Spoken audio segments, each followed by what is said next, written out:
Corruption is a big problem in today's world. So much that we dread having to go to a government office to get some work done. Being asked for a bribe for the most legitimate of our work is no longer a big deal. But what is the reason for this widespread corruption? Are corrupt people an altogether different kind of species? Or are they just regular people, like all of us, who, under some specific conditions, make corruption a normal way of their lives? Let's try to find out. There was a performance artist in Yugoslavia. Her name was Marina Abramovic. In 1974, she thought of conducting an experiment to find out how far people can go when left to do what they want. It was a very unique experiment that she had thought of, and it became very gruesome and terrifying by the time it ended. So what she did was that she had booked a gallery, and that was opened to the public on a certain day.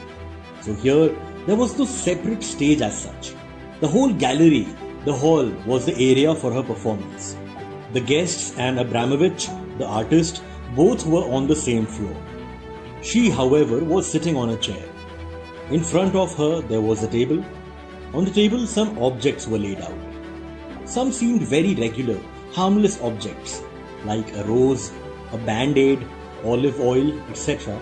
But there were some sharp objects or dangerous items too, like a pin, a blade, and even a loaded gun. In total, there were 72 objects on that table. Now next to her, there was a board that basically had a message for all the guests coming there. It said that there are these 72 items lying here, and all of you can pick any one object of your choice, and you are free to do whatever you want with it to my body. It was also clearly mentioned on that board that whatever they choose to do to her, whatever happens to her, they will not be accountable for it. And this way, this experiment, this performance was to go on for 6 hours. When the time started, people started coming there one by one, picked one object and used it against her body. Someone turned her around, someone made her sit in a certain way, another person poured the oil on her head, and so on.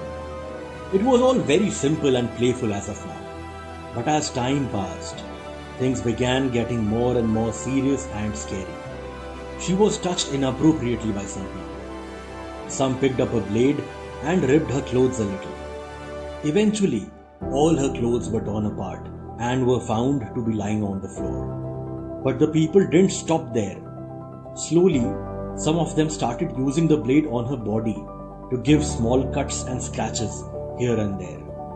The inappropriate touches had increased in frequency. One person even pointed the loaded gun at her face. But Abramovich was very clear that no matter what happens, she will see the end of the experiment and not leave her seat a minute before. When the 6 hours of this strange and terrifying experiment passed, she got up from her chair, wore her clothes, and began moving in that same hall among those same people. Now here is the bizarre part.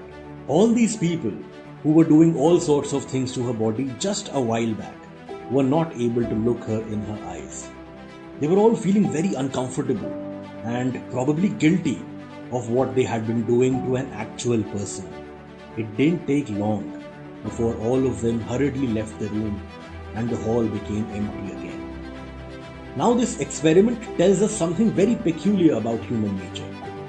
It tells us that even a very regular person, one with a loving family, a respectable job, if he believes that no matter what he does, he will not face any repercussions for his actions, he can go to any low.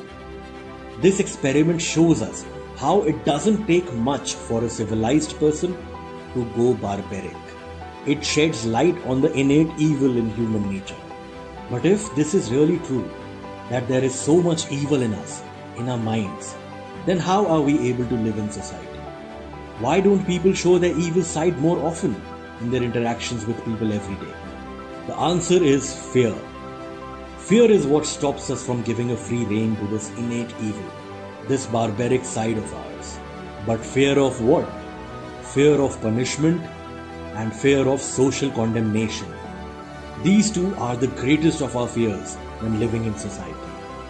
These two fears ensure that we choose the path of decency, of the good, and that we avoid the bad, the wrong, the evil. Let both these fears disappear, and we will be all too restless to show our worst side. But how is all this linked to corruption? There are definitely laws that punish the corrupt, but the people in power are always smart enough to bend the laws and the system. They know how to avoid punishment, and so they don't fear punishment from the law. Also, their families are happy with the lavish lifestyle that corruption offers.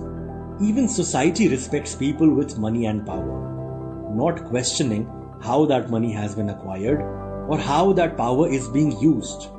And so, the corrupt don't fear social condemnation as well. But this is the only way to curb corruption and any other evil in society.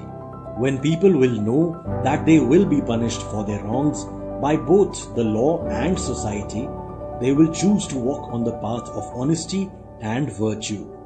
And so, the laws as well as the social outlook towards corruption need to be modified and strengthened if we really want a corruption-free world. Therefore, it is wrong to consider corruption as the problem of a few individuals who lack morality.